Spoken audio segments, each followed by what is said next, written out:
Halo guys, perkenalkan nama saya Dini Puspita, NIM 1221814. Nama saya Kezia Ditrisyasari, NIM 122180101. Jadi di sini kita tepatnya berada di Lotemat. Kita bakal ngejelasin, nyontohin sih beberapa produk yang termasuk dalam reuse, remanufaktur sama recycle. Dan kita akan sedikit menjelaskan tentang skema reverse logistik. Halo, jadi guys, reverse logistik itu adalah proses yang meliputi semua aktivitas perencanaan, penerapan, dan pengendalian yang efisien.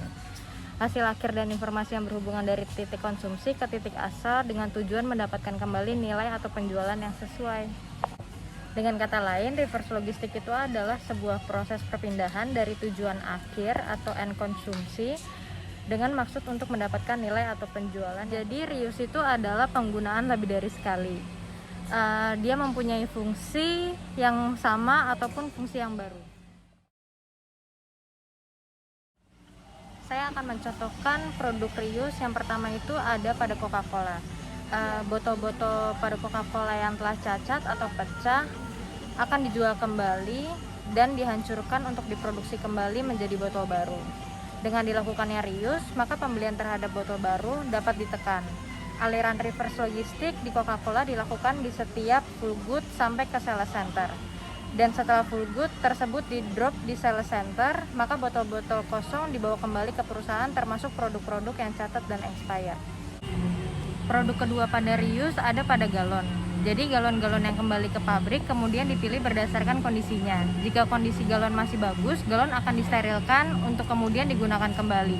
Untuk galon yang kualitasnya buruk, akan dijadikan menjadi material regrain yang digunakan untuk membuat galon baru. Jadi contoh ketiga pada reuse itu ada pada toples.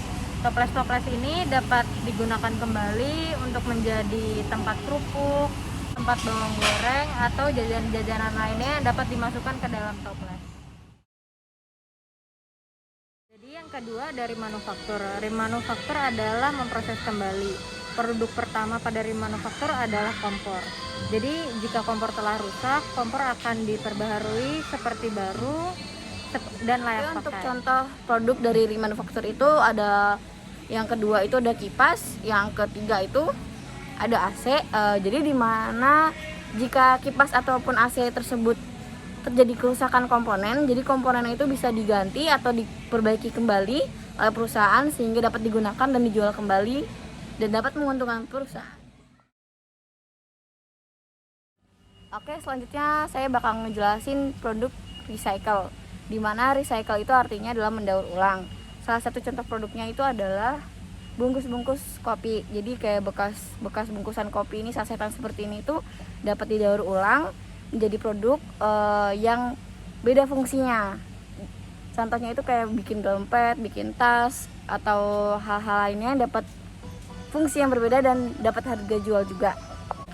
Oke, selanjutnya dari contoh produk dari recycle itu yang kedua ada tutup botol, yang ketiga itu ada botolnya itu sendiri, di mana bekas tutup botol itu dapat digunakan jadi beberapa hal yang dapat digunakan kembali. Contohnya itu tempat pensil, tempat tisu, sama tatakan meja ataupun tatakan gelas atau piring. Lalu untuk yang botolnya itu sendiri dapat digunakan sebagai vas bunga ataupun dibuat meja dengan menggabung-gabungkan beberapa botol.